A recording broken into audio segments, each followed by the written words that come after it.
constater, moi, ce qui m'achète surtout, c'est la sympathie de la gauche envers les barbaries. Alors, comment vous comprenez ça? Comment... Malheureusement, le conformisme, il y a la bien-pensance. Moi, je l'appelle la bien-disance, parce que ce pas des gens qui pensent. Ils disent des choses, ils disent des conneries, la plupart du temps. Donc, partout, ça existe. Et surtout, j'ai constaté ça en Allemagne également, beaucoup plus qu'en France. À Francfort, au centre-ville, j'ai croisé des islamistes en train de faire la propagande. C'était vraiment choquant. Et ici également. Hein, ici, c'est la gauche qui sympathise avec eux, c'est ça le problème? Moi, sincèrement, la gauche, oui, il faut accuser la gauche, mais également, il faut accuser la droite. Même en France, la droite, ils complice. À vrai dire, c'est la caste politico-médiatique qui ne dénonce pas l'intolérance. C'est ça qui me choque. C'est vrai, la gauche, c'est flagrant, mais même la droite, il y en a. Non, la droite, on le connaît, mais ce qui m'achète, c'est que nous, on fait partie de la gauche. Alors, moi, je ne suis pas capable d'avoir un dialogue avec ces gens-là parce qu'ils m'apportent toujours les pauvres, les victimes. Oui, là, je pourrais peut-être m'étaler sur le sujet parce qu'il y a un sujet qui me passionne. À vrai dire, lorsqu'il y a eu la chute du mur de Berlin, la gauche a perdu, le socialisme a perdu. Il fallait le remplacer pour faire face au capitalisme. Ils ont cherché un remplaçant et ils ont trouvé l'arabe avec un grand A, le Camus, donc par extension le musulman ou l'étranger, par extension. Et quoi qu'il fasse, il a raison quelque part. Même s'il y a le racisme, il faut dénoncer le racisme, il y a des étrangers qui sont victimes en Occident de racisme, mais j'ai l'impression l'occidental passe son temps à sangloter, à pousser des sanglots de l'homme blanc, ce que Pascal Bruckner a qualifié de l'incilibre. Il faut sortir, à mon avis, de ce piège. La repentance, moi par exemple, mon grand-père paternel a été criblé de balles pendant la guerre d'Algérie, mais je n'ai pas passé mon temps à accuser la France d'avoir fait ça, même si c'est un crime. Mais il faut sortir, à mon avis, de cette équation. L'histoire est tragique. C'est pour ça, quand je parlais tout à l'heure du côté tragicomique qui fait partie de ma vie, le mal fait partie du bien, quelque part. La mort fait partie de la vie. Et il y a des gens qui ont peur de la mort. Oui, il faut avoir peur de la mort. C'est raisonnable, il faut comprendre les gens, parce que c'est un sentiment instinctif. Mais la naissance me dérange également. Parce que je n'ai pas choisi de naître, quelque part. Pourquoi ne pas accuser ceux qui m'ont donné la naissance, par exemple? Ça, c'est renverser les choses. C'est très intéressant. C'est pour ça, ce que je fais dans ce livre-là, je dis, il y a des nuances. Parfois, ma plume est expéditive, je dénonce des choses, mais les nuances sont importantes. Vous avez dit, vous avez accusé la gauche, c'est légitime, mais également, si on creuse, on va trouver des choses à la droite, même l'extrême droite, par moments, également parce que le politique, il cherche à séduire, contrairement au poète. D'ailleurs, j'ai écrit un texte que je publierai prochainement, où je compare l'écrivain et le politique. Le politique utilise des semblants de vérité, plutôt des semblants de mensonge pour dire des semblants de vérité. Mais non, c'est le contraire. Le politique, là je confonds le politique, c'est la confusion des sentiments de Stefan Zweig ou des idées de moi.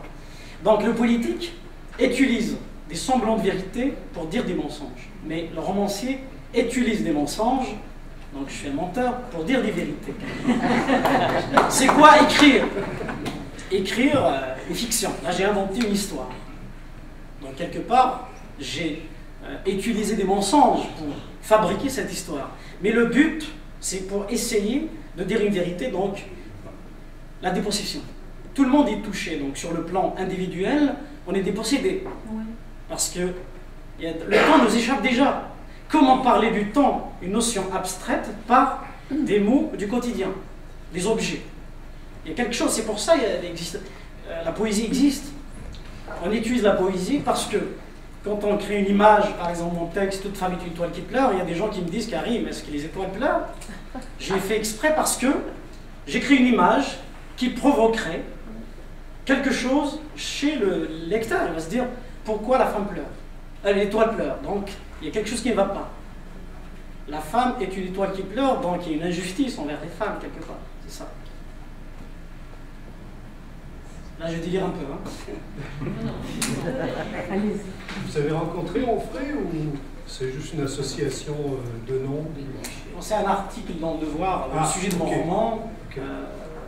L'auteur, qui est philosophe, a comparé mon livre avec celui de Michel Onfray. Ah, bon, d'accord. Est-ce que vous comparez un peu les visions, si j'ose dire? Ça pas vraiment. Il est aussi tragicomédien, d'une certaine Moi, façon. j'aime beaucoup, c'est quelqu'un de très cultivé. Après, on n'a pas forcément la même approche. Moi, je suis romancier, poète, où il est beaucoup plus philosophe. Il est beaucoup plus dans la raison, c'est-à-dire la plus pure. Moi, comment je vois les choses, c'est que il faut trouver l'équilibre entre la foi et la raison. Quand je dis la foi, c'est pas la religion, c'est-à-dire entre la poésie, entre le cerveau et le cœur. Il faut rendre le cœur intelligent et le cerveau sensible, quelque part, pour trouver l'équilibre. C'est-à-dire, ce qui manque au cœur, c'est l'intelligence. Ce qui manque au cerveau, c'est les sentiments. Il faut trouver les deux, et je suis dans les nuances. Je ne suis pas expéditif, j'essaie de comprendre, parce que la vérité d'aujourd'hui pourrait se révéler un mensonge demain, parce que le mensonge d'hier pourrait être une vérité aujourd'hui. J'en veux pour preuve, par exemple, le colonialisme. On traitait la plupart, le colon traite le colonisé de terroriste. Mais après l'indépendance, il va le traiter de héros, quelque part. Donc il y a quelque chose, le poète se devrait d'être dans les nuances, à mon avis. Le philosophe également, parce que c'est quoi la création? La création, c'est le doute. On commence par le doute. Je doute de quelque chose. Ce livre-là est né d'un article, donc l'Afrique doit retrouver son nom. Je voulais me refaire mon passeport algérien à l'époque. Et je me lève le matin, je déplie mon passeport, je le vois, c'est écrit en arabe, il n'y a que la langue arabe. Et moi je suis berbère. Il n'y a pas la langue de ma mère dans ce passeport. Et le passeport est vert. Donc de facto, je suis musulman. Donc ça m'a énervé quelque part. Donc j'ai écrit ce texte qui a donné naissance à ce livre. Donc c'est le doute. Je doute. Même si peut-être les gens vont voir ça, les Algériens ou les Kabyles vont voir ça comme quelque chose d'ordinaire ou même de banal. Moi, c'est pas banal pour moi. Parce que c'est mon identité quelque part qui bafoue. Donc, je commence par le doute. Je me pose la question, pourquoi le passeport est vert déjà? Et pourquoi il n'y a pas la langue de ma mère dans ce passeport? Et donc, ça a donné ça. Mais le politique, c'est le contraire, c'est la certitude. Je commence par la certitude. J'ai raison. C'est ça. Enfin, je ne généralise pas, il y a des politiques qui sont poètes également.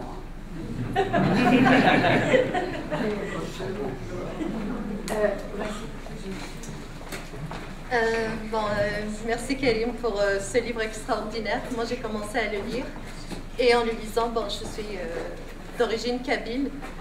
Je retrouve un peu beaucoup même, on voit beaucoup cette violence qui est faite aux femmes, une violence qui est née d'un colonialisme arabo-musulman qui est arrivé au XIVe siècle et qui a été poursuivi par le colonialisme français qui est venu, qui a emmené les pères dans la terre qui nous a colonisés. Et ça, c'est vraiment très touchant de voir que la femme, à travers l'histoire, est passée d'une femme complètement indépendante, d'une femme reine, à une femme soumise, à une femme à qui on continue, on persiste en tout temps à enlever cette identité qu'effectivement on a, qui est écrite nulle part. C'est comme si on était les enfants illégitimes des Nord-Africains, alors que nous sommes les enfants légitimes de tout le peuple nord-africain.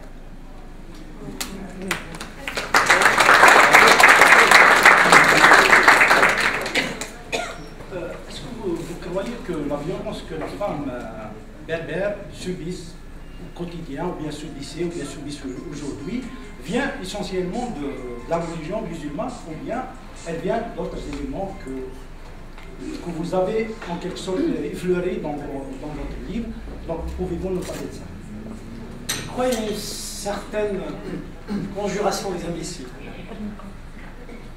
D'un côté, il y a l'intégrisme religieux, et de l'autre, il y a le patriarcat. Sincèrement, hein, après, on peut ne pas les mettre dans le même sac.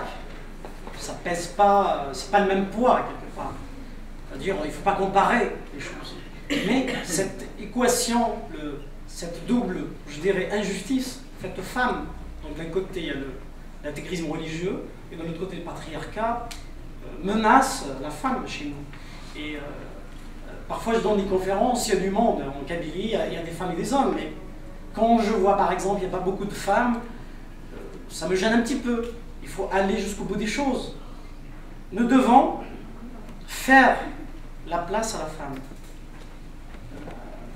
Toute l'Afrique du Nord respecte la femme.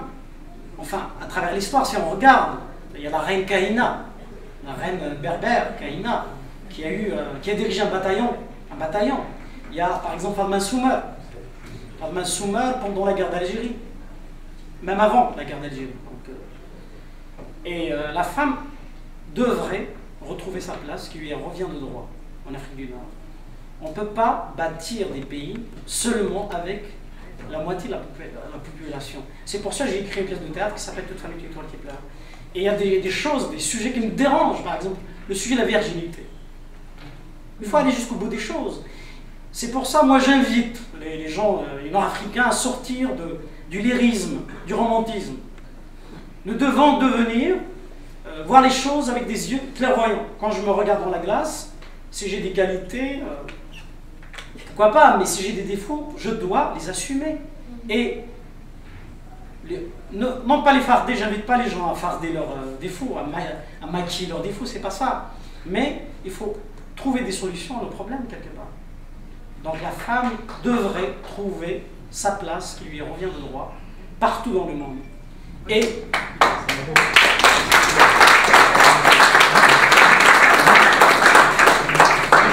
Rachid. J'ai une question à vous poser. La question c'est précise. J'aimerais savoir quelle est votre opinion par rapport aux déclarations que Mme Dalila Awada avait faites dernièrement, qui ont fait. C'est quoi votre opinion? Comment vous voulez? Je sais que c'est pas cette chose, j'aimerais bien avoir. Sincèrement, j'ai vu en filigrane ces déclarations. À vrai dire, je suis dans le... Pareil à ce débat. Non, il n'y a pas de problème, c'est une question légitime. C'est une question comme toutes les autres. Oui, non, c'est légitime. Démocratie, on n'est pas Toutes les questions se valent. C'est une question légitime. Et voilà, qu'est-ce que je pense? À vrai dire, j'étais absent. J'ai lu en filigrane ces déclarations, mais c'est pas ça qui m'intéresse. Certainement, je crois le mouvement souverainiste québécois a du pain sur la planche. Et devrait travailler, devrait devenir davantage pragmatique. Ce que je disais sur les Berbères en général, l'âge lyrique, je crois que les Québécois le vivent en ce moment. Ils sont en train de vivre un romantisme québécois. Je les invite à devenir un petit peu, là je vais être un petit peu méchant, mais il faut titiller, c'est mon rôle d'artiste. Il faudrait qu'ils deviennent un petit peu adultes, c'est-à-dire s'assumer.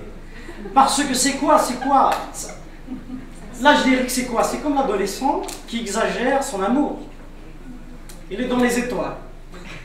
Les Québécois, j'ai l'impression, il leur manque une part de pragmatisme dans leurs engagements, et ça me dérange un petit peu. Voilà. Après, chacun fait ce qu'il veut. Après. Pouvez-vous être un peu plus concret et nous donner des exemples?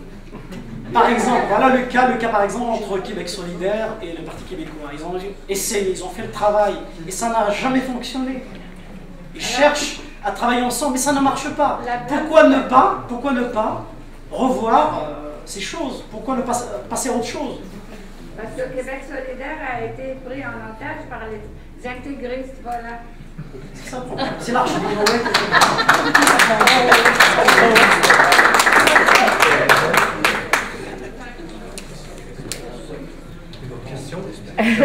J'adore discuter avec toi et je le découvre de plus en plus.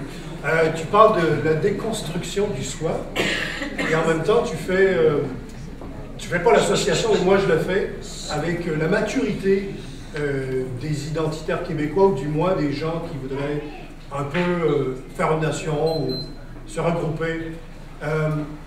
Mais avec l'instantanéité du moment qui est le moteur de cette époque, tu en as parlé un peu, on n'est plus vraiment dans l'histoire, c'est maintenant, c'est tout de suite, c'est un petit commentaire, c'est Twitter, c'est Facebook, on mange, on oublie, copy, delete.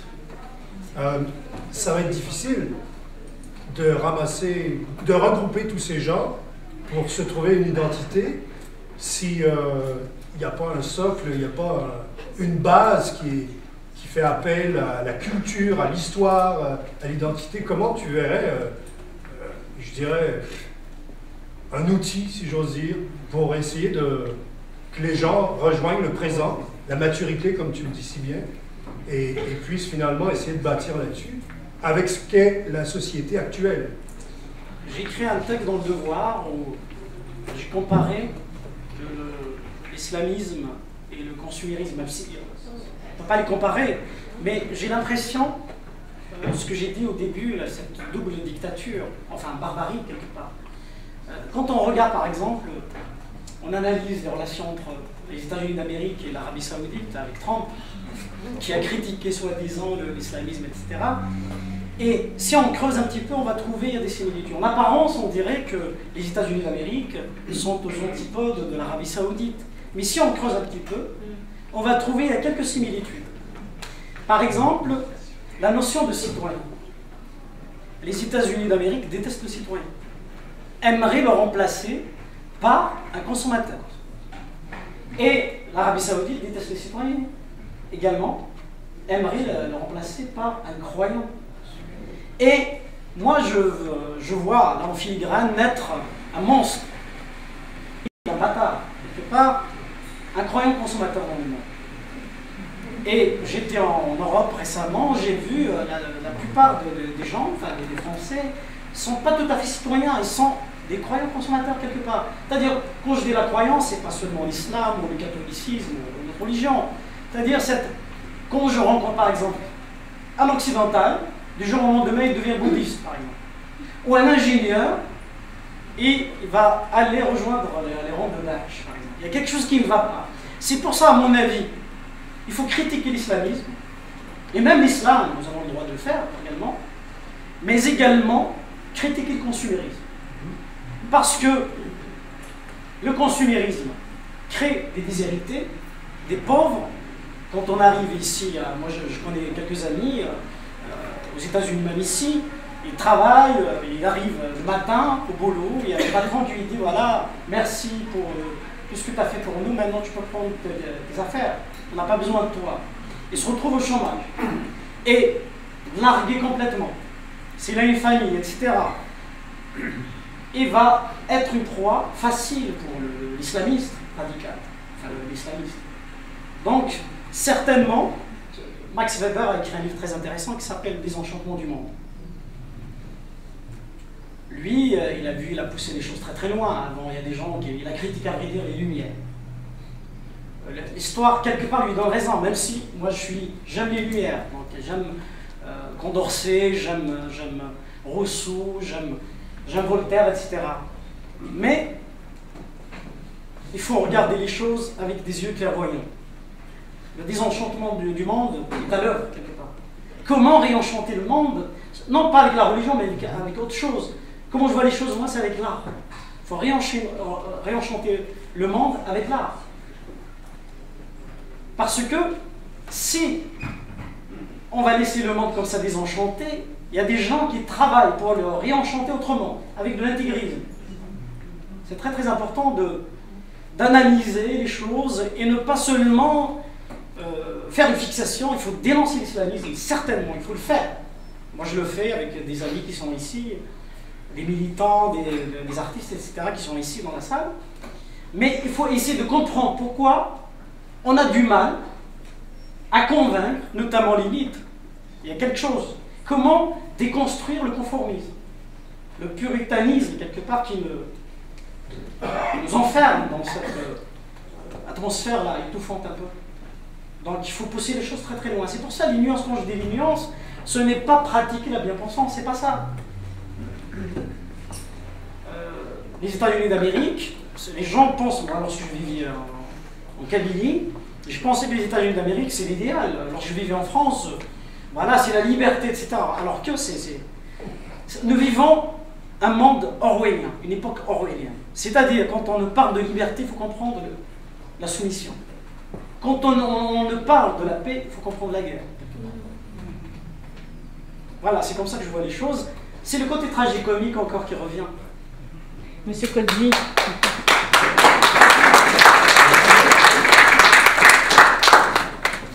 Karim, on admire beaucoup ton travail, on apprécie beaucoup ce que tu fais. Moi, j'ai deux questions pour toi. La première, c'est ta perception. Comment tu perçois depuis les 20, les 10 dernières années l'évolution des choses? Est-ce que la situation de la femme, la citoyenneté, la société, est-ce qu'on avance ou est-ce qu'on recule? Ça, c'est ma première question. Et la seconde, qui est pour nous un exemple de résistance poétique, mais résistance. Tu es un résistant.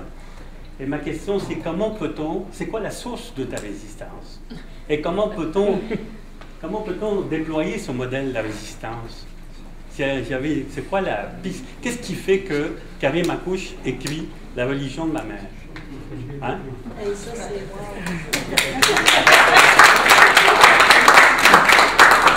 Alors, je commence par la dernière question. Ma résistance. Je suis un résistant, je ne le savais pas.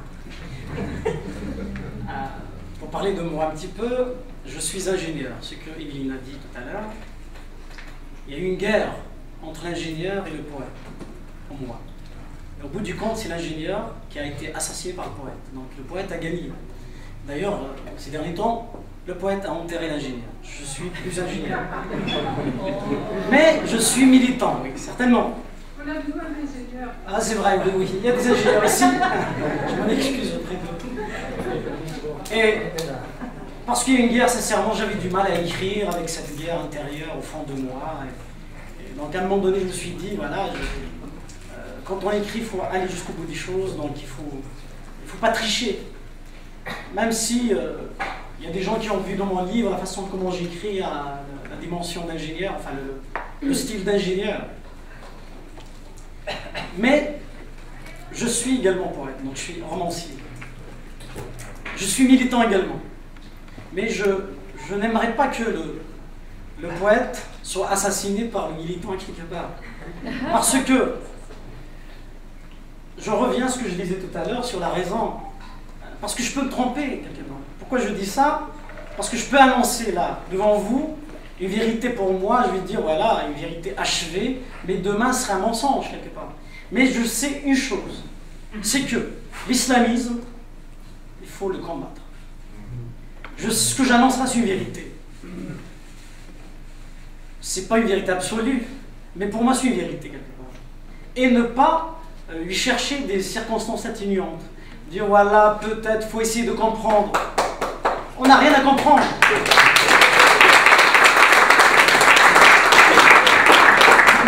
Je dénonce l'islamisme. Comme à l'époque, là, j'ai lu récemment, enfin j'ai relu les chroniques de Camus lorsqu'il accusait de bien-pensance les intellectuels de l'époque qui soutenaient le nazisme. C'est vraiment remplacer. Si on remplace le nazisme par islamisme, maintenant, les chroniques de Camus marcheraient, sincèrement. C'est vraiment frappant. Hein. Donc, comment je vois les choses? Je suis poète, je me vois comme un visiteur, là, dans un vernissage. Il y a des toiles géantes. Pour bien apprécier les toiles géantes, il faut regarder de loin les choses. Ne pas être très près, très proche de l'œuvre. Sinon, tu ne vas pas voir les détails. Donc, j'essaie de prendre le recul. C'est pour ça, ce qui est dangereux dans un livre, une œuvre comme celle-ci, j'écris des chroniques, il n'y a pas de problème. Mais une œuvre, réduire une œuvre à un discours, ça tue. Je ne fais pas la littérature d'urgence. Certainement, il y a un discours à l'intérieur. Mais je fais dire mes vérités à mon personnage quelque part. Et donc, je me vois comme ce visiteur, là, qui est un vernissage, il regarde des toiles, donc il prend le recul, il analyse l'ombre, les lumières, il compare, il essaie de réfléchir. Parce que prendre le recul est important. Et ce qui me gêne un petit peu, c'est le temple de la raison. C'est-à-dire les gens qui ont des certitudes achevées, finies, ils disent voilà, si vous êtes contre moi, si vous ne pensez pas contre moi, donc vous êtes mon ennemi. À ne pas confondre l'adversaire avec l'ennemi. C'est pas la même chose. Donc, ce que je dis moi, il y a certainement, je martèle des vérités, hein, mes vérités à moi surtout. Mais je vous invite à lire mon livre comme une œuvre déjà. Après, vous avez le droit de comprendre ce que vous voulez de ce que je dis. J'annonce la dépossession, enfin la décomposition d'un peuple, et même du monde quelque part, le délabrement du monde, parce que le navire du monde chavire, un petit peu, il va à sa perte. Même s'il y a toujours eu des guerres avant, mais il y a quelque chose qui ne va pas. Il faut qu'il y ait un sursaut, je dirais intellectuel, de la part de nos élites, pour dire des vérités qui dérangent. Il faut dire des vérités qui dérangent. Par exemple, j'ai écrit une chronique, déchire ton niqab. Ça peut choquer. Pourquoi j'ai écrit cette chronique? Parce qu'il y a une Afghane, une Pakistanaise, qui est devenue canadienne, lorsqu'il est allé à une cérémonie, la cérémonie pour devenir citoyen, était habillée en niqab. Et le juge lui dit de se dévoiler le visage, a refusé.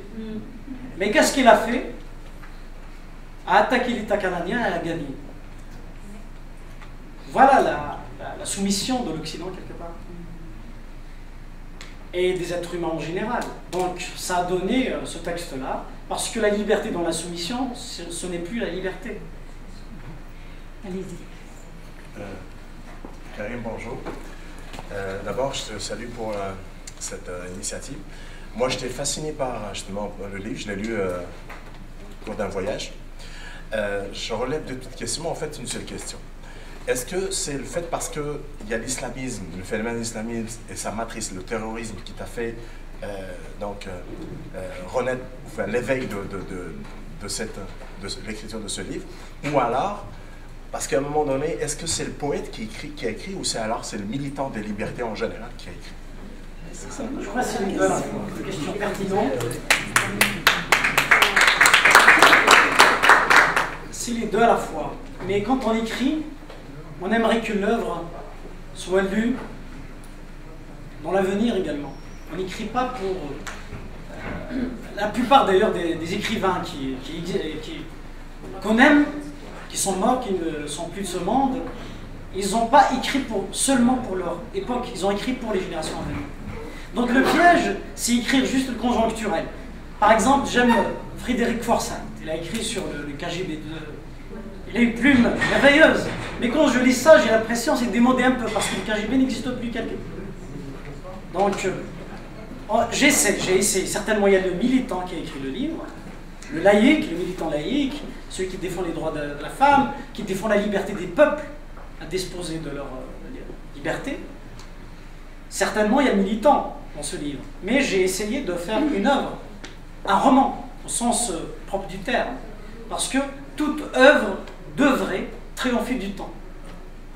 Parce que si l'œuvre est piégée par le temps, l'œuvre est foutue quelque part. Donc j'ai essayé de ne pas, par exemple, j'ai pas appelé le personnage, j'ai appelé Mirak. Pourquoi je l'ai appelé Mirak? Non, c'est un prénom slave, Mirakov, ça vient de Mirakov. Non, je plaisante. Non, vous avez le droit de penser, peut-être si Karim à l'envers, mais ce n'est pas moi. Il y a Rimbaud qui dit « je est un autre ». Et Gustave Flaubert lui répond « Madame Bovary, c'est moi ». Et moi, je leur réponds à tous les deux « Miracle, c'est vous, lecteur ».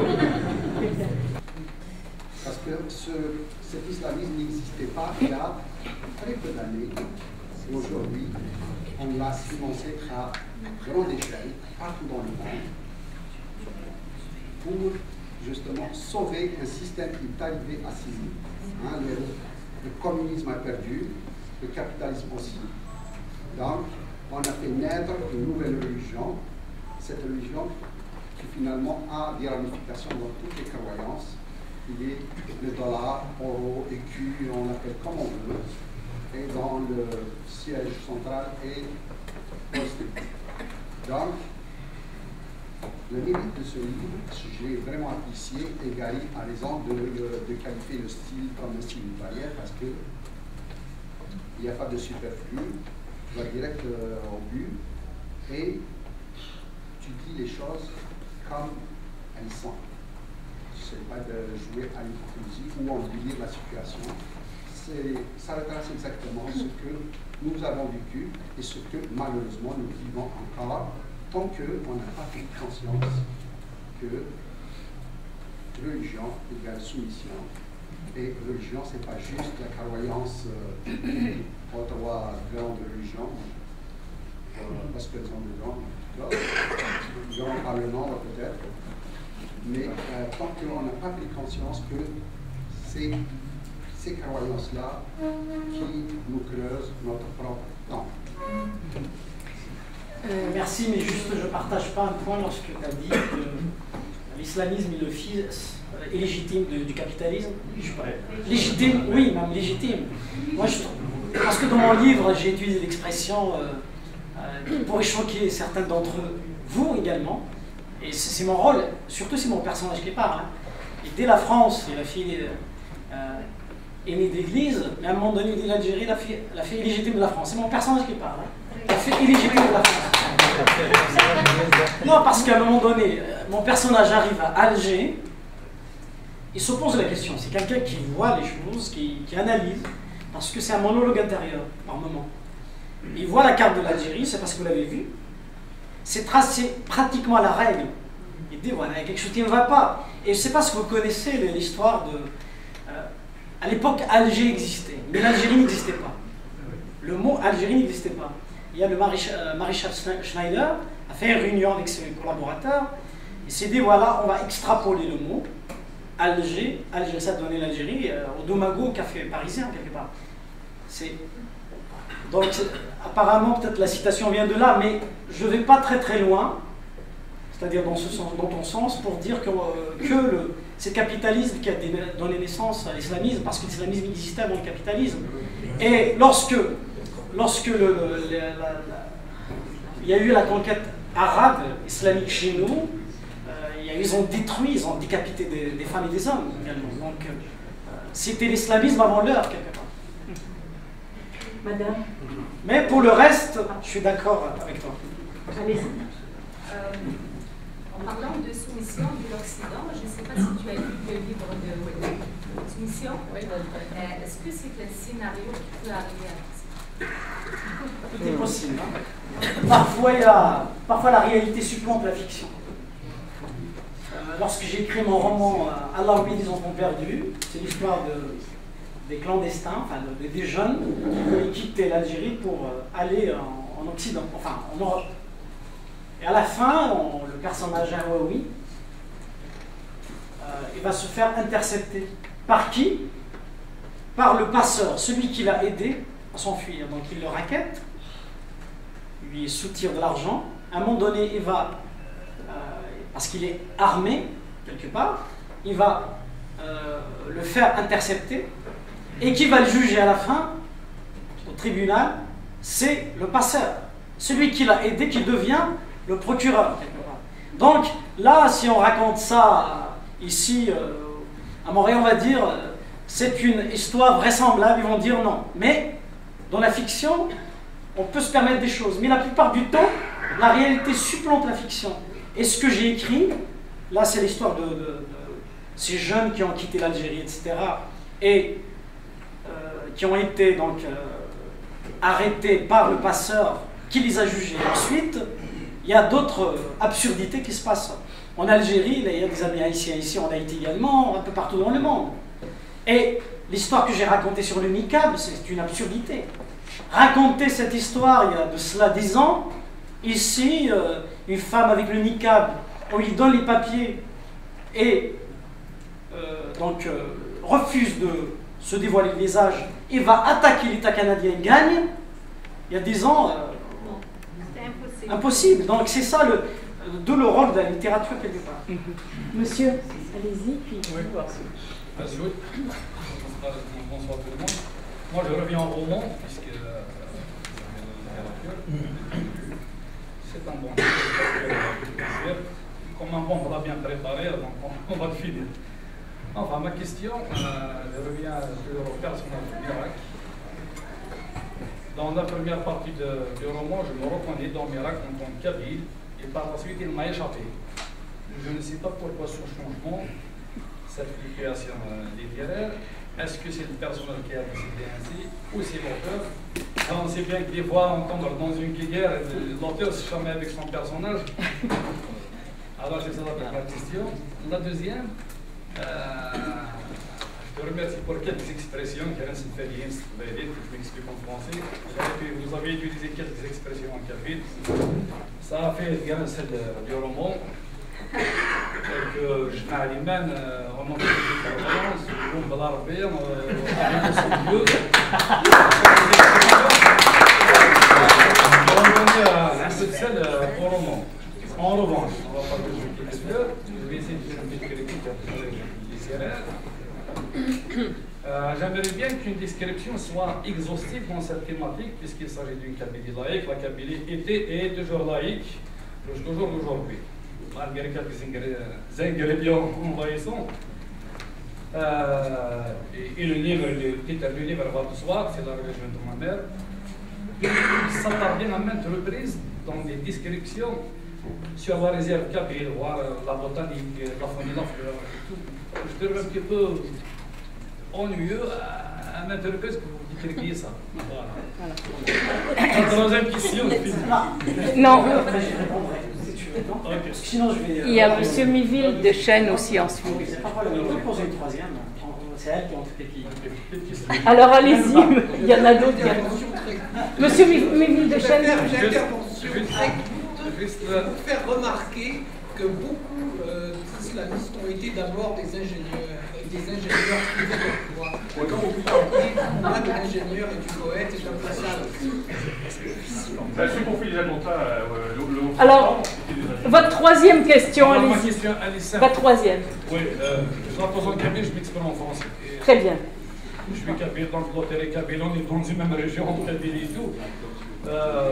واش نستفادوا اكزمال كريم عكوش يتسكلام Quelle définition pourrait-il donner Karim Akouch à la littérature? Alors, je vais commencer par la première question. Donc, à un moment donné, est-ce que c'est le personnage qui m'a échappé ou c'est moi qui me suis échappé du personnage, quelque part? À vrai dire, le livre, j'invite donc les gens à le lire, c'est voulu de ma part. À un moment donné, le personnage apprend la mort de sa mère et c'est chaud, la douleur est chaude, quelque part, c'est très proche de lui. Là, à chaque fois, il évoque sa mère. Mais à un moment donné, à peu près aux alentours de la 100e page, à peu près, là, il va commencer à perdre sa patrie. Donc, il va être, c'est-à-dire le côté, là, lorsqu'il raconte sa mère, à chaque fois les souvenirs de son enfance, et à un moment donné, il va passer à autre chose. Il va perdre sa patrie, donc il va raconter le cas algérien. Le cas algérien, parce que là, il va commencer à perdre sa patrie. C'est voulu de ma part, et c'est un choix vraiment délibéré de ma part. La deuxième question, c'était quoi? La description. La description. Là, il a parlé d'une anecdote. Mon personnage prend l'avion, Air Algérie, et l'hôtesse de l'air parle quasiment toutes les langues, sauf la langue de sa mère. L'hôtesse de l'air parle l'arabe, donc la langue de Mahomet, parle l'anglais, la langue de Shakespeare, et la langue de Rousseau. Il va faire cette réplique, il va dire « On parle dans toutes les langues, sauf dans la langue de ma mère ». Il arrive chez lui, on enterre sa mère, on enterre en arabe et en islam. Et il dit « On enterre dans toutes les langues, sauf dans la langue de ma mère ». On enterre dans toutes les religions, sauf dans la religion de ma mère, quelque part. Et il observe les gens, les invités, les gens qui étaient là, etc. Il voit que son peuple, à lui, est laïque. Il fait cette réflexion, il dit, les Kabyles, et les Berbères en général, quand ils sont sages, ils disent « je m'alimente » au nom de toutes les croyances. Mais il va pousser les choses très très loin. Mais quand les Berbères s'énervent, ils disent « blarbi ». Je jure sur Dieu qu'il n'existe pas.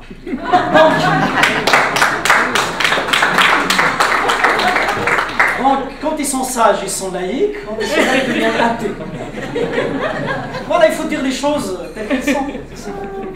Et voilà pour les descriptions, si voulu de ma part. C'est pour ça, au début de mon exposé que j'ai improvisé, je dis la prose épouse la poésie.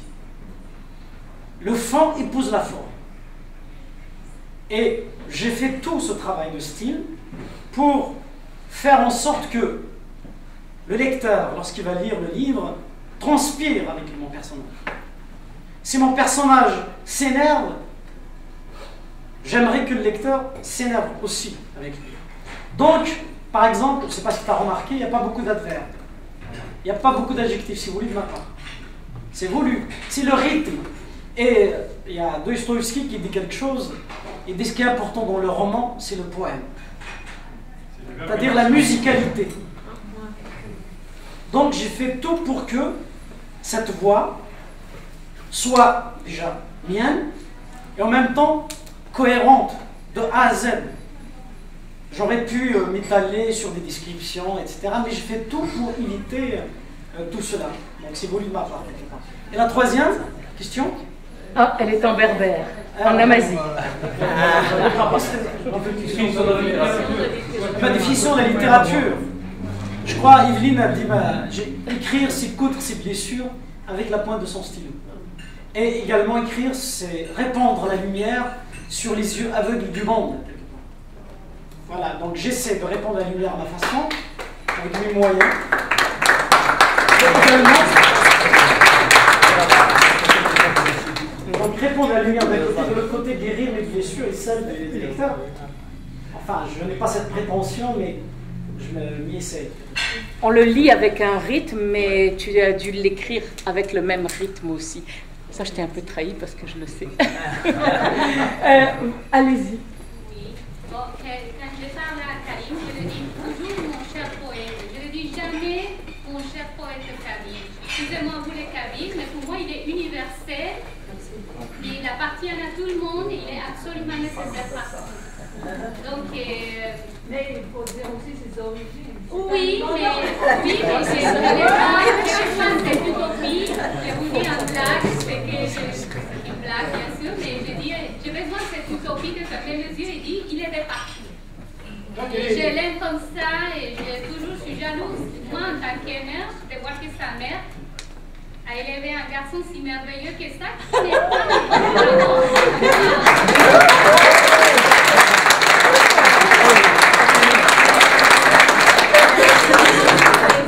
à part sa philosophie, il n'est pas un roi, il n'est pas un complice. Il est pour nous les femmes là, pour nous donner la place que plusieurs féministes ici se déguisent en politiciennes, se déguisent en féministes, en sociologues, pour faire croire qu'on est tolérant, et on joue avec tout le monde, et on n'est jamais fâché, et on devient je ne sais pas quoi, et végétalien, etc. Karim n'a pas peur de dire ce qu'il pense, mais c'est toujours avec l'esthétique, la philosophie, la poésie. Et j'adore fermer les yeux, penser qu'il est de partout, qu'il est un Neruda, qu'il est un... Moi, qui je viens du pays de Gab ou de Gabriel Garcia Marquez, pour moi, c'est lui le vrai réalisme magique. Parce qu'il n'oublie pas les femmes. Parce que les femmes, pour lui, c'est une inspiration. Et c'est aussi sa position et sa façon de vivre. Alors, j'aimerais toujours que mon fils puisse avoir toujours comme une source d'inspiration.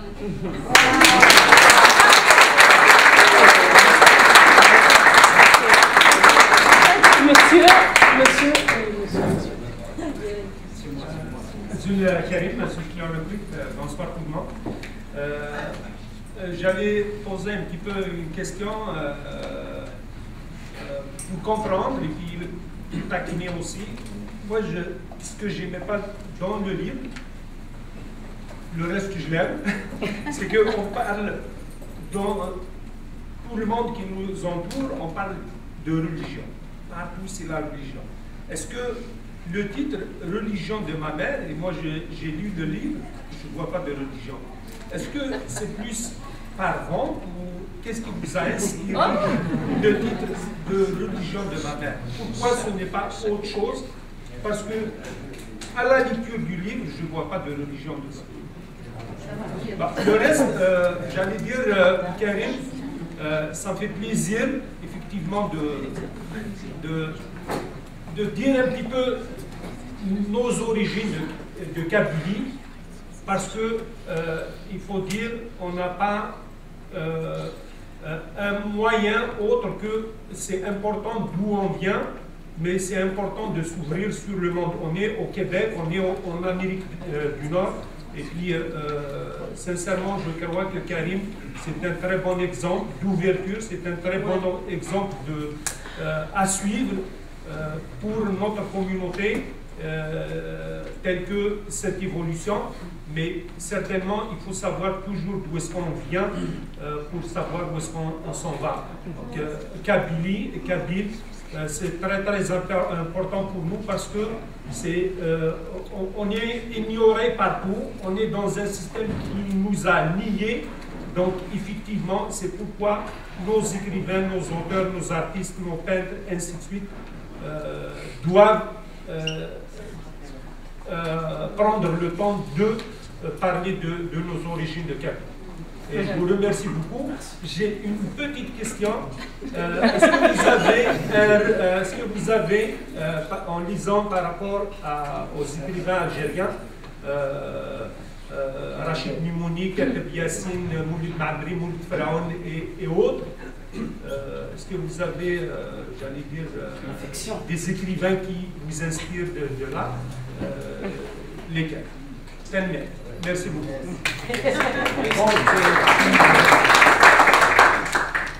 Donc il m'a titillé tout à l'heure, il m'a dit est-ce que c'est le titre?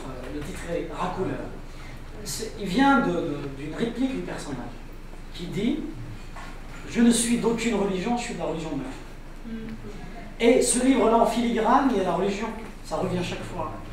La religion, celle de la mère du personnage, c'est quelque part la laïcité. Parce qu'à un moment donné, l'anecdote que j'ai racontée tout à l'heure, je dis, voilà, quand le Kabylie sage, il dit, je m'alimente, il est laïque, il devient, après à un moment donné, athée quelque part. Et il raconte une anecdote, je vais la raconter. Il est enfant, adolescent, le personnage, et il y a eu une crue. Donc il y a eu l'inondation, parce que son village, il y a une rivière qui passait, qui le traversait. Et il y a l'inondation a défoncé un entrepôt de bière et d'alcool. Et les enfants, les adolescents sont allés chercher et récupérer des canettes de bière et des bouteilles d'alcool. Donc le village est sous, enfin les adolescents étaient sous, tous ivres. À un moment donné, le personnage était ivre, qu'est-ce qu'il fait? Adolescent, il ment à sa mère, il lui dit « Maman, il prend une bouteille de Bacardi, il dit à sa mère, ça c'est la limonade française, entre guillemets. Il dit, c'est pas de chez nous, mais il n'y a pas d'alcool, tu peux la boire. Mais elle a bu, on a bu deux. Et le lendemain, il a eu des remords de conscience. Il est allé voir sa mère, il lui dit, maman, je t'ai menti, en fin de compte, c'était l'alcool. Qu'est-ce qu'il lui répond? Il lui dit, c'est-à-dire, le ciel, c'est le royaume de Dieu, mais la terre nous appartient, et aux hommes. Donc tout ce qui existe sur terre, nous avons le droit de l'utiliser également, donc c'est pas péché de boire l'alcool quelque part. Donc mon roman, voilà, on revient à la religion, donc il y a sincèrement c'est une métaphore, ce que je disais au début. C'est pour ça, j'ai pas envie de faire discours.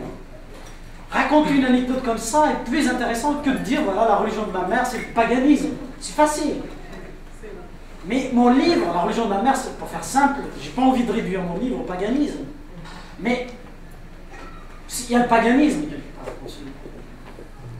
Donc, la plupart du temps, c'est cette mère qui n'a jamais été à l'école, innocente, sage, qui a raison sur l'école algérienne, sur le monde des adultes, sur les intellectuels, nos intellectuels à nous, qui veulent se donner une contenance morale, voilà, ne sont ouverts, mais quelle ouverture! C'est ça le problème. Donc c'est la mère du personnage qui a raison sur tout le monde, quelque part. Et sur le personnage, et sur l'État algérien, et sur le monde actuel, et sur les États-Unis d'Amérique, et sur le Canada, et sur l'écrasante majorité des politiques. Et c'est tant mieux. Monsieur, allez-y, monsieur. Bonjour tout le monde. Merci beaucoup chacun pour ce livre très intéressant. Je le propose à tout le monde de lire. Moi, je trouve qu'il n'est pas fait de mensonge comme vous l'avez dit tout à l'heure. Donc, moi, je ne suis pas d'accord parce qu'il est fait de faits réels, de faits qu'on a toujours vécu et qu'on vit encore, malheureusement. Ce sont des faits qui ont fait toujours nos malheurs avant et qui font nos malheurs aujourd'hui aussi. J'aimerais bien avoir votre avis sur un certain point. L'Algérie a été l'un des rares pays à avoir fait une révolution progressiste. C'est un pays qui a fait une révolution progressiste parce que les gens qui ont fait justement cette révolution étaient des gens qui n'étaient pas islamistes, qui n'étaient pas religieux.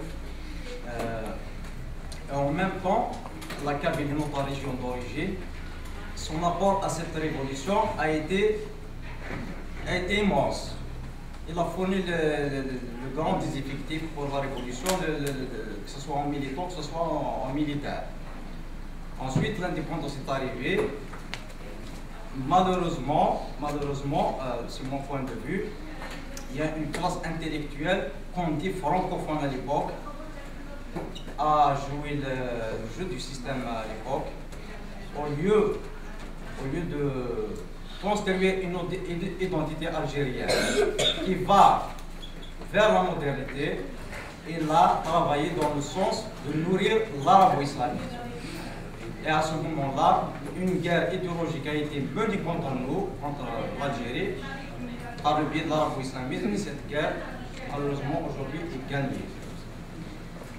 Quel est votre avis? Qu'est-ce qu'on pourra faire ici? Je partage votre point de vue. Analyse pertinente. Mais après, est-ce qu'on a perdu la guerre? Certainement, mais on a perdu peut-être une bataille, plusieurs batailles. Mais est-ce que la guerre, on a perdu? La résistance, on revient à ce que disait mon ami Claude.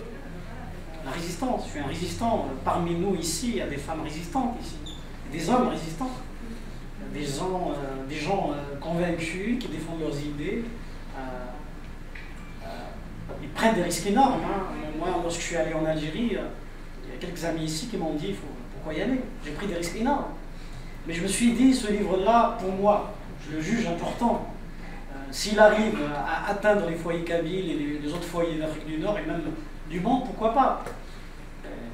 Parce qu'on a tendance à regarder beaucoup plus la Mecque qu'autre chose. On a tendance à pratiquer l'autocensure. Moi, ce qui me dérange, ce n'est pas la censure. J'en suis victime, mais l'autocensure. Je ne peux pas me permettre de pratiquer l'autocensure. Parce que c'est se mentir à soi quelque part. Il faut dire les vérités, même si les vérités dérangent.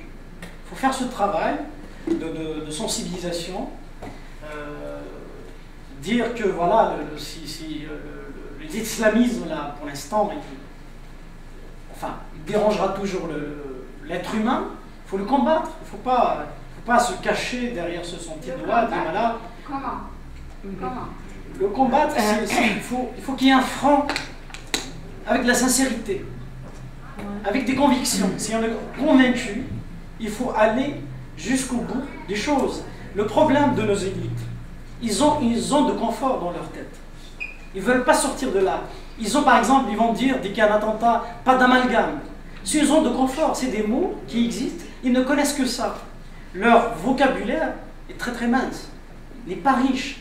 Donc, on les invite, c'est des tautologues, ils pensent sur toutes les questions, sur tous les sujets. Ils pensent là, ils ne font pas de réflexion. Ils s'en foutent complètement. Ils ne veulent pas réfléchir. Parce qu'ils n'ont pas de moyens pour répondre, intellectuels pour répondre à ces questions. C'est des gens qui sont désarmés face à cette menace.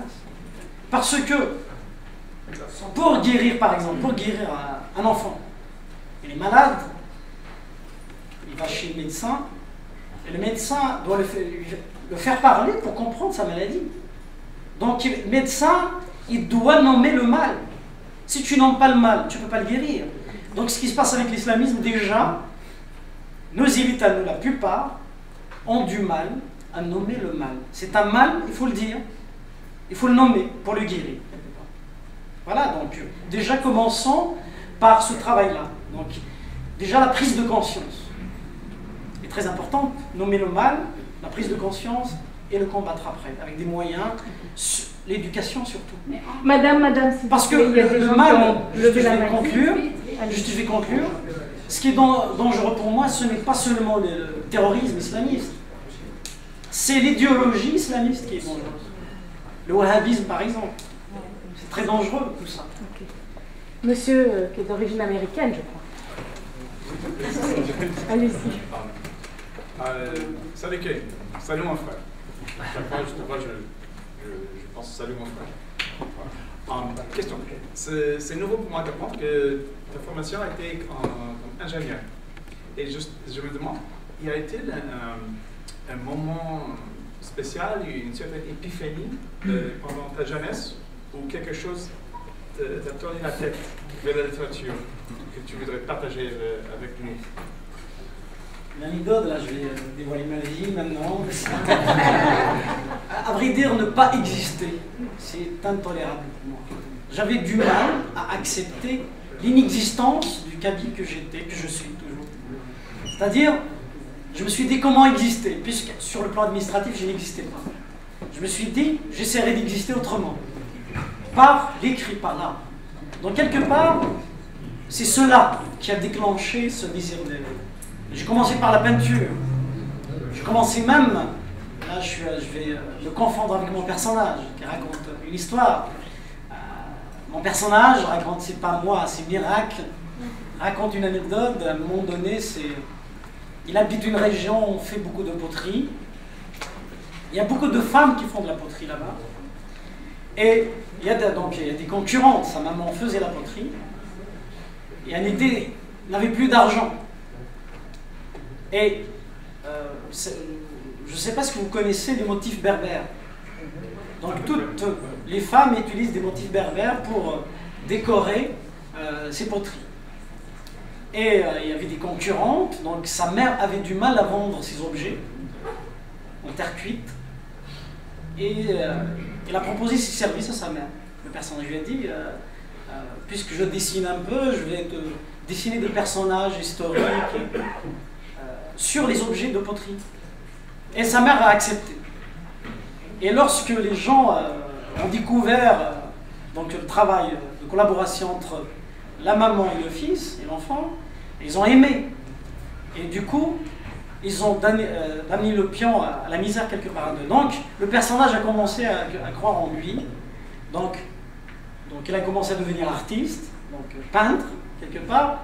Mais lorsqu'il a commencé à peindre, il y a des gens qui n'ont pas...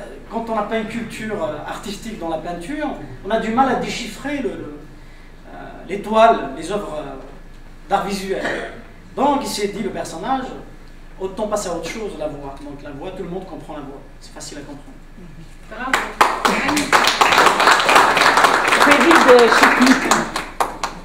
Bonjour Karim. Je parlais avec quelqu'un au moment où j'étais à Alger et il me disait, mais où est-ce que je vais le placer ce banc-là? C'est un de nos écrivains, un romancier qui est une étoile montante de la littérature, de la poésie. J'ai dit, moi je le place tout de suite parmi les libres penseurs, les objecteurs de conscience, les éveilleurs, mais aussi un baliseur. Alors il y a une balise que tu as eue à Alger, à Tizi Ouzou et tout, on t'a empêché de faire ton intervention, de présenter ton livre.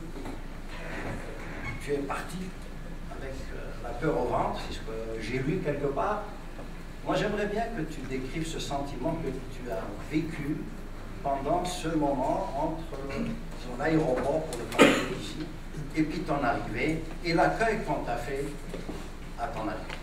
Bon, je vais commencer à raconter cette histoire. C'est tragique. J'ai vécu un déchirement. À vrai dire, j'achète mon billet. Et l'avant-veille de mon départ, mon éditeur m'informe, Karim, il y a les services qui sont venus me voir pour m'interroger à ta venue, au sujet de ta venue. Et il m'a dit, Karim, si tu peux ne pas venir, ne viens pas. J'ai consulté quelques amis, je leur ai dit, voilà ce que mon éditeur m'annonce. Ils l'ont interrogé avec sa femme pendant 3 ans. Et au sujet de ma venue. Donc j'ai réfléchi, j'ai consulté des amis, la plupart, tous mes amis m'ont dit, faut pas y aller. Et je me suis dit, voilà, comment faire? Il y a la responsabilité, donc il y a l'éthique de responsabilité. Je me suis dit, j'écris, donc j'ai un message quelque part, et je regarde les commentaires de la part des miens, je les reçois, donc ils ont l'espoir en moi. Je me suis dit, les décevoir, ne pas y aller, parce que moi je juge le livre est important pour essayer d'éveiller les consciences. J'ai dit à mon éditeur, après réflexion, je lui ai dit, non, je viens, quoi qu'il advienne. Il m'a dit, je vais faire le travail, je vais essayer de contacter les douanes algériennes pour qu'on ne t'interpelle pas. Ce qu'ils ont fait, même s'ils m'ont traîné un peu, ça a traîné avant de sortir de l'aéroport. Mais après, voilà, ils m'ont suivi. J'ai appris après qu'en quoi j'étais surveillé. D'ailleurs, il y a quelqu'un, je ne vais pas dire le nom, parce que c'est très secret, quelqu'un qui m'appelle du Canada pour me dire que tu dois préparer tes valises, revenir, parce que ton nom est cité parmi les personnes les plus recherchées. Mais avant ça,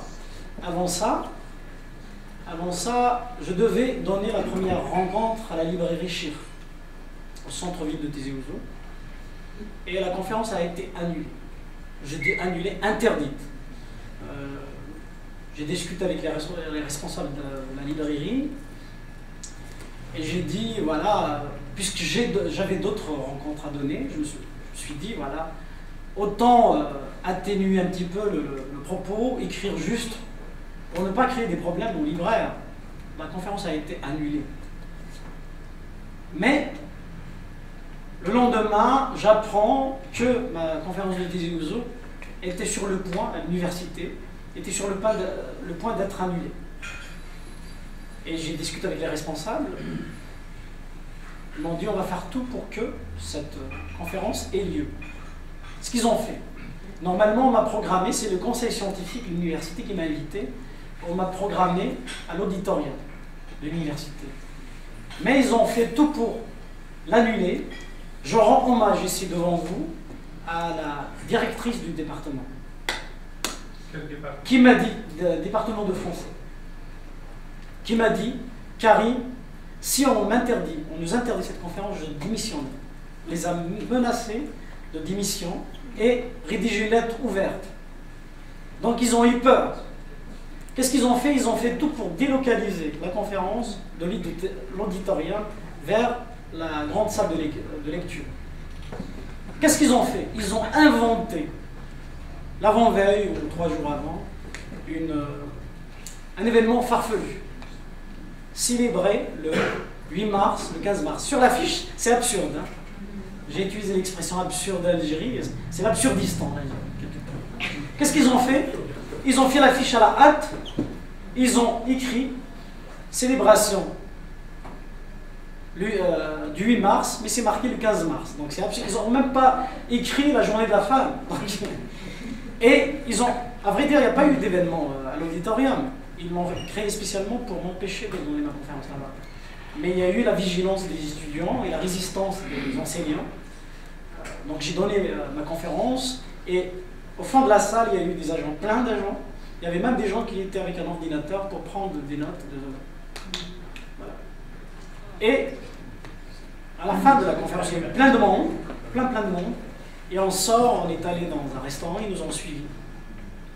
Et les gars qui m'ont invité les connaissent parce qu'à l'université Tizi Ouzou, même à Tizi Ouzou ville, il y a plein d'indicateurs, etc.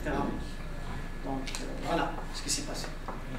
Et à un moment donné, on m'appelle avec d'autres événements que j'ai vécus. On me demande de partir.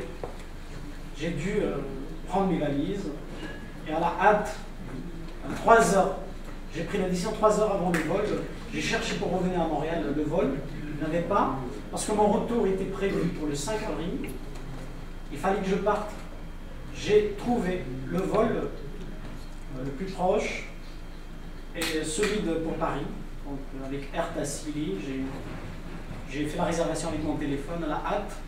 Je me retrouve à Paris, donc j'ai vécu un déchirement et j'ai écrit le texte là que j'ai publié dans Marianne, où j'ai raconté cette anecdote. C'est une anecdote j'ai vécu vraiment un déchirement. Voilà. C'est tragique, mais il y a des gens qui me disent est-ce que tu vas y retourner? Certainement. Mais je prendrai le risque énorme. Monsieur.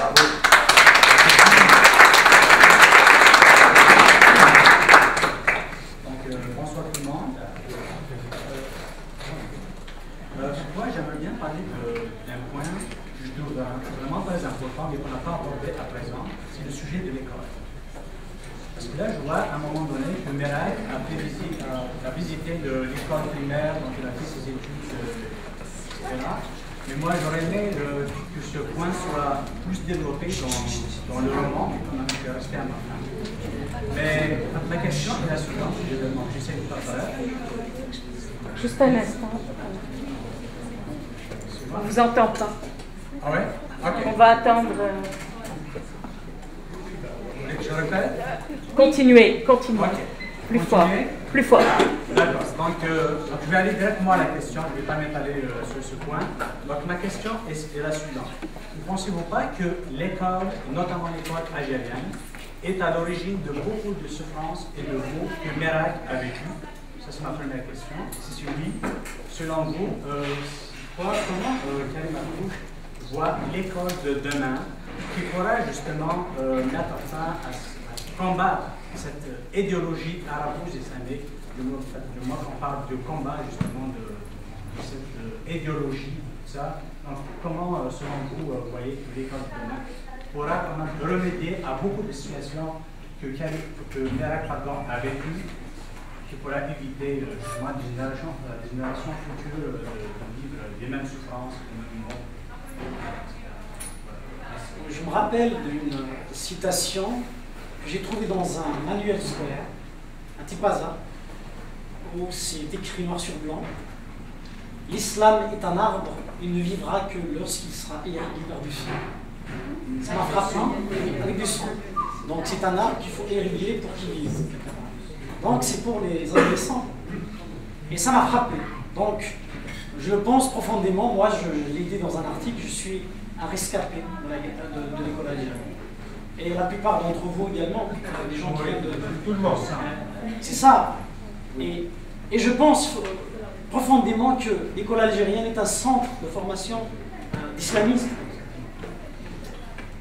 Il y a des gens qui osent écrire des textes pour demander la réforme, mais pour l'instant, l'État algérien ne cède pas.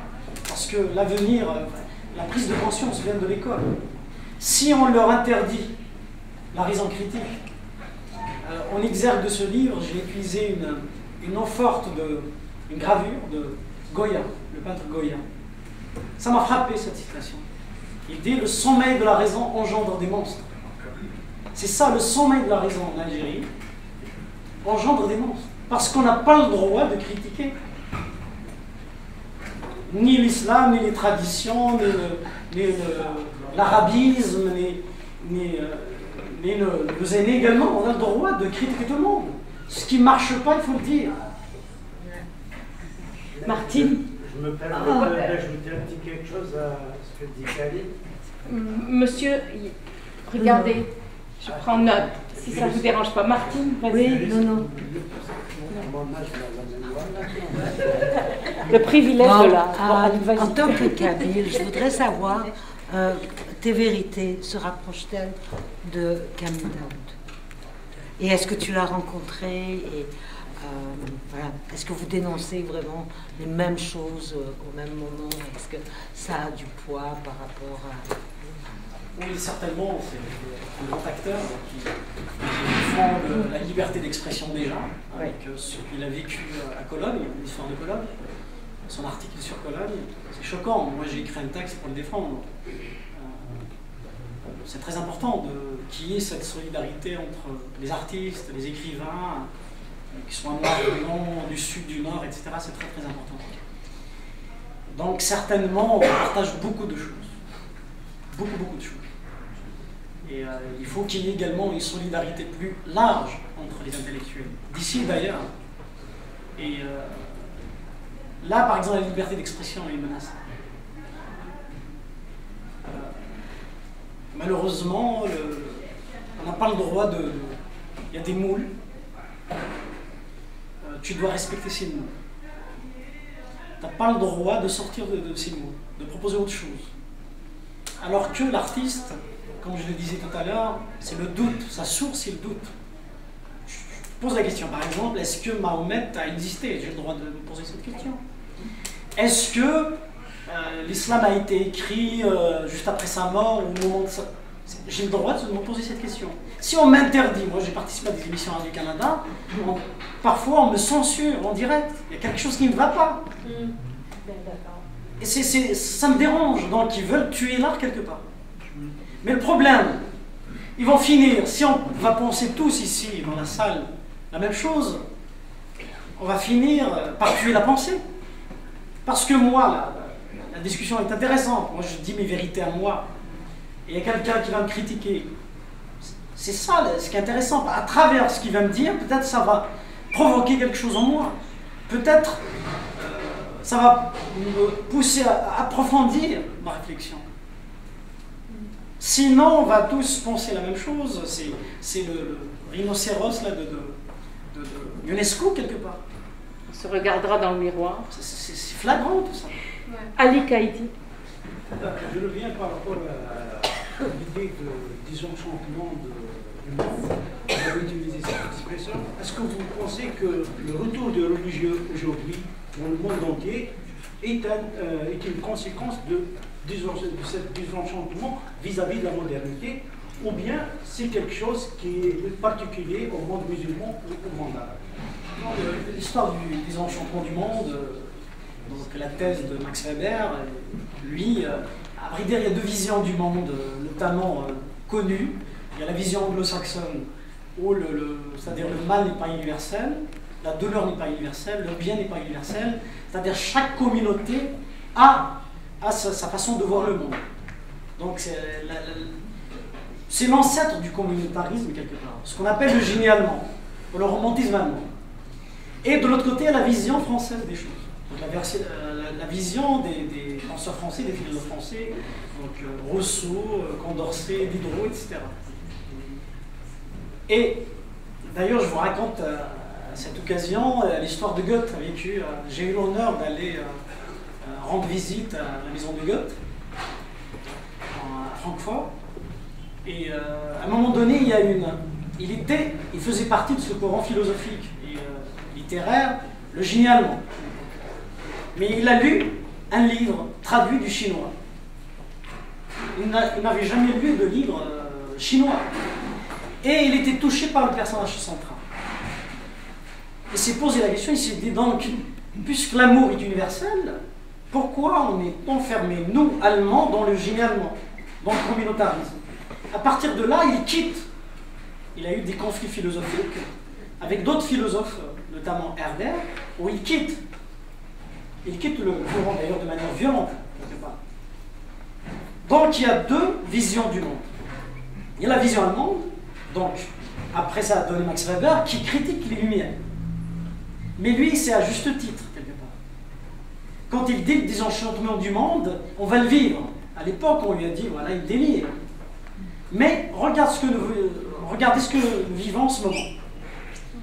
Je vous cite un exemple. Quelqu'un, ingénieur, il vit très très bien, il a une grande maison, ici, ou ailleurs, en Occident, ou danois, ou allemand. Qu'est-ce qu'il va faire à un moment donné? Il a besoin d'aventure. Qu'est-ce qu'il va faire? Il va sacrifier tout. Sa famille, son bonheur, sa joie, son luxe, ses études, son travail. Il va aller faire la guerre à côté des islamistes. Il faut se poser la question, pourquoi? Donc il y a quelque part, le monde occidental est désenchanté. Est-ce que c'est la modernité? Oui, c'est ça, voilà. Pour ça, dans ce livre, mon exposé, je parlais de consumérisme. Pour lutter contre l'islamisme, il faut lutter, certainement, Mais de l'autre côté, il faut essayer de comprendre pourquoi quelqu'un qui est ingénieur, qui a un bagage, il va prendre une décision d'aller se battre à côté des islamistes. L'explication la mienne, c'est que on crée du vide en Occident.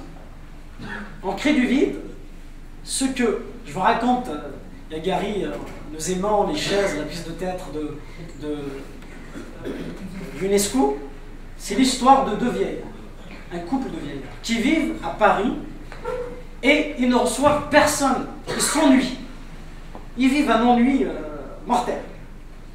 Et pour tuer l'ennui, quelque part, ils ont trouvé une parade, ils ont inventé une parade. Comment ils font? La dame va cogner à la table, il dit monsieur, voilà, il y a quelqu'un qui vient, qui arrive. Et la dame va sortir, à vrai dire, c'est le vent qui arrive, il va ouvrir la porte, lui dit bonsoir monsieur le facteur, ou bonjour monsieur le facteur. Après, l'un d'eux va placer la chaise. C'est du vide. Après, à un moment donné, il s'ennuie. Il n'y a personne, il ne reçoit personne. C'est la solitude dans les grandes villes. À un moment donné, ils reçoivent du vent à chaque fois. Facteur, le voisin, le plombier, enfin, ils inventent toutes sortes de personnages fictifs comme ça. C'est une métaphore de l'Occident quelque part. Malgré les richesses, de l'Occident, les richesses de l'Occident, il y a la solitude qui est tue, dans les grandes villes notamment.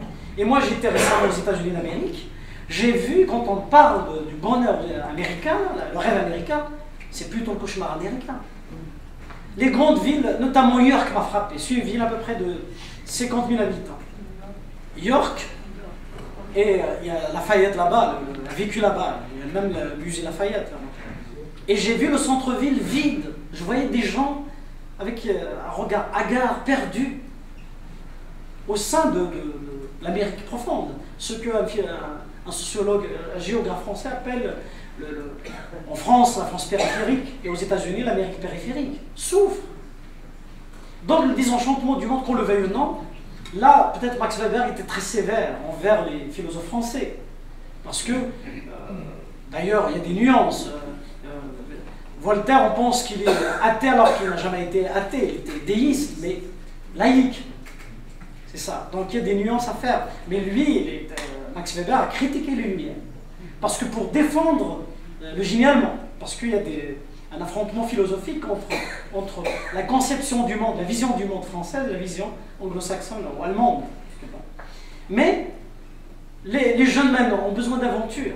Mais qui propose les aventures? C'est l'islamisme. Il y a Hollywood d'un côté, mais c'est des aventures artificielles quelque part. Mais l'islamisme, malheureusement, propose des aventures. C'est pour ça les gens désenchanter le monde, de dire, voilà, il n'y a rien, il y a la mort qui nous attend, les gens, le vide, fait peur le vide. Comment remplir ce vide? Soit avec des aventures Daesh, tout ça, ou autre chose, avec l'art.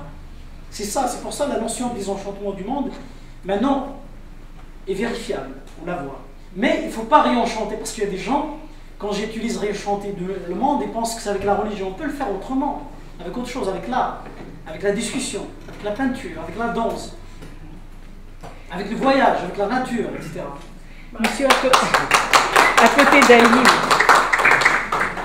Bonjour. Malheureusement, ma question s'enchaîne avec tes réponses, mais je vais ajouter aussi des nuances. Parce que ce vide dont tu parles, est-ce que c'est une particularité du monde occidental ou bien est-ce que tu ne le trouverais pas aussi dans ton pays d'origine, c'est-à-dire en Algérie, en Kabylie, tout ça? Est-ce qu'il n'y a pas des gens qui ont été touchés par ce vide? Puis ce vide dont tu parles, est-ce que ce n'est pas le résultat d'une déshumanisation quelconque issue du système mondialiste, capitaliste, qui justement fait des humains des choses, des consommateurs, des éléments de consommation? Et c'est tout. Donc, il y a une force formatrice qui a dépassé les frontières occidentales et qui ont atteint aussi des pays dits religieux, musulmans, tout ce que tu veux. Maintenant, ma question, parce que j'ai vu des réactions et des gens qui disent comment des ingénieurs, des médecins et tout ça partent rejoindre les rangs de Daesh, comme avant, ils partaient rejoindre des mouvements d'extrême gauche, faire la révolution, la guérilla, je ne sais pas où, dans quel coin du monde. Maintenant, c'est Daesh qui est à la mode. Est-ce que ces gens qui, soi-disant, étaient confrontés à la pensée critique de par leur formation, leur pensée ne s'est pas figée à un moment donné pour arrêter justement de critiquer. Parce que le talent d'Achille de l'islamisme, c'est la critique. Parce que quand on utilise l'esprit critique et la critique en tant que telle, ça fait pchi, comme disait Chirac. Parce que tu t'attaques au fondement de l'islamisme et tu dois voir que c'est basé sur des histoires qui ne tiennent pas la route. Donc, finalement, c'est ça, je donne un corollaire à tout ça, là. Mais je poserai cette question directement, c'est ça. Ça ne dépasse pas les frontières aussi du monde occidental? Non, certainement, l'être humain, là, il devient, ce que je disais tout à l'heure, le croyant consommateur. C'est-à-dire, il y a l'être humain nomade quelque part, un peu partout dans le monde. C'est le même quasiment, on s'habille tous de la même façon. On bouffe tous les mêmes choses quasiment. C'est-à-dire la pizza, avant c'était juste un produit italien, maintenant il existe partout. Les hamburgers existent partout également. Donc j'ai l'impression, nous vivons l'uniformisation du monde quelque part. Et l'être humain, c'est-à-dire la notion de citoyen, des repères, la légitimité historique n'existe pas. C'est-à-dire que tu arrives au monde maintenant ou avant, ou que tu sois amérindien ou québécois ou canadien, etc. On mélange tout. Il y a un problème, c'est-à-dire le problème des frontières, parce que c'est un sujet très très intéressant. Comment, par exemple là ce que je dis, comment le dire avec nuance les choses? Parce que fermer les frontières, c'est dangereux, on tombe dans la vision d'extrême droite des choses. Mais comment ouvrir les portes, mais sans les ouvrir vraiment aux personnes qui détestent l'Occident et même d'autres pays? C'est-à-dire, à mon avis, tout à l'heure, j'ai critiqué l'Occident, l'Arabie Saoudite, enfin l'Amérique et l'Arabie Saoudite, la détestation du citoyen, mais également la détestation du peuple. Nous vivons la haine des peuples, la haine des États. Si on compare la France au Canada, la France est une république, mais le Canada, c'est pas une république. Donc en France, il y a des lois figées déjà, la Constitution, mais au Canada, c'est autre chose. Au Canada, là, il y a la concurrence entre les communautés, parce que le terme existe, même si je ne l'aime pas trop. Il y a la concurrence, donc la communauté la plus active pourrait un jour, pour revenir au livre de Houellebecq, la soumission, pourrait gagner du terrain. Par exemple, là, j'ai les cheveux longs, là, on va rire un petit peu. Le dissident, là, il y a des amis parmi vous, là, le dissident du jour au lendemain, voilà, de laisser mes cheveux pousser un peu, des cheveux longs. On va créer une secte, un exemple. Et on va, par exemple, nous sommes des enseignants. On va décider d'enseigner, là, vous portez des lunettes, des cheveux longs avec des lunettes comme ça. Sur là, je dis n'importe quoi. Il y a des moyens maintenant avec des médicaments. Là, on décide, par exemple, d'imposer cette vision. Nous sommes ici, je ne sais pas combien de personnes, on est nombreux. On décide, voilà, d'imposer cette façon. Nous sommes enseignants, des cheveux longs, des lunettes, nous portons des lunettes. Et on va imposer ça. Si nous sommes nombreux, on pourrait changer les choses. On va imposer ça. C'est comme ça, c'est-à-dire l'État canadien est fragile. Parce qu'il n'y a pas de loi figée. Et c'est la concurrence communautaire.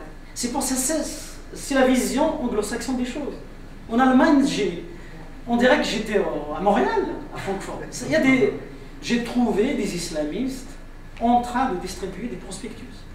En plein cœur, j'ai demandé à ceux qui m'ont invité, alors ils m'ont dit ici, c'est comme ça.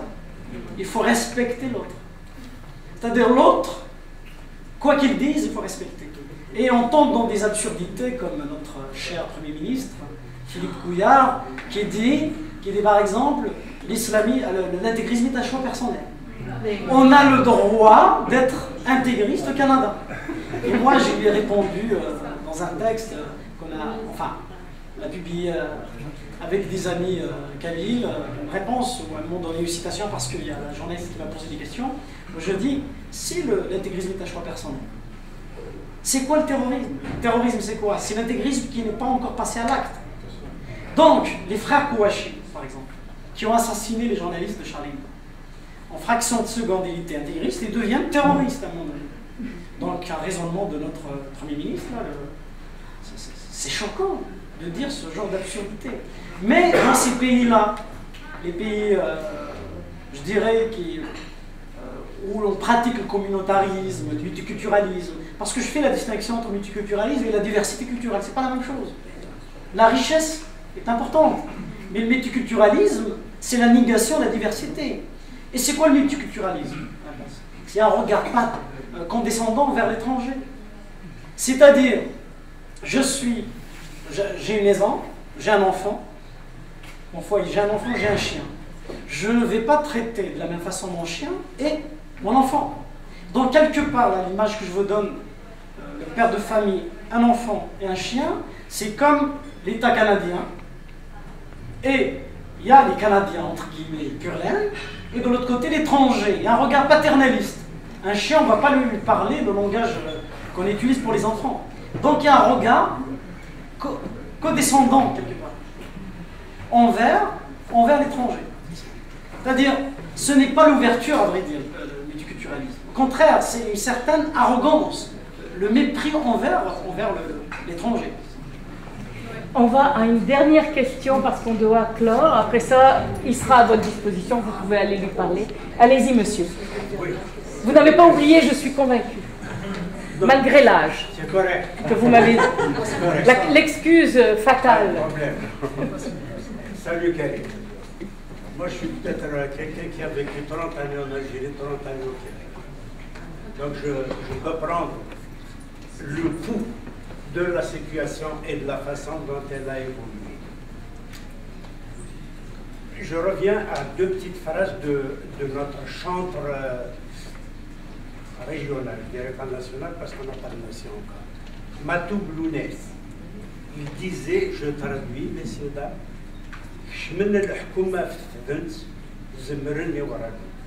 ils se sont emparés du pouvoir en se prenant par la porte des pieds. Et leur plus grande force, c'est l'attente. Attendre l'hibernation. Je prends un autre chantre. Il dit, un jour, à Antenne 2, il se faisait interviewer. Il venait de s'installer en France depuis à peu près 5 ans. On lui a posé la question suivante. Comment, maintenant que vous êtes en France, comment entrevoyez-vous votre pays, l'Algérie, etc. Évidemment, l'arabisation à outrance, je dirais, qui dit arabisation, dit islamisation, ça va le faire, avait commencé en Algérie. Car ces gens-là, le portefeuille qui les intéresse dans un gouvernement, ce n'est pas les finances, c'est jamais l'économie, c'est jamais les transports, c'est jamais le ministère de l'Éducation. Préparer la pâte de demain, c'est prendre aux enfants au berceau s'il le faut. Idi Radi, dans sa plus grande sagesse, malheureusement, la recherche d'indépendance de l'Algérie ne s'est pas contentée de chercher à chasser Lopez, Rodriguez et Martinez. C'était les noms très courants de nos colons. Elle a même, dans sa folie meurtrière, elle a même chassé le siècle des Lumières, les Spinoza, les philosophes de ce monde. Savez-vous qu'en Algérie, depuis les 35 dernières années, il n'y a pas eu un seul jeune Algérien qui a eu la chance, le bonheur d'étudier la philosophie? Je vais vous dire pourquoi. On va clore avec ça. J'ai un fils qui est professeur de philosophie ici, monsieur. Il a étudié sa philosophie au Québec. Et si je suis parti de là-bas, c'est un peu pour ça. Oui, les facultés de philosophie existent, mais pas pour étudier du Spinoza et du Nietzsche. Ils font partie du programme. Donc, moi, je reçois aujourd'hui, honnêtement, ils font partie du programme, on les étudie en quoi? En langue française ou en langue arabe? Merci à tout le monde. On va arrêter. Merci.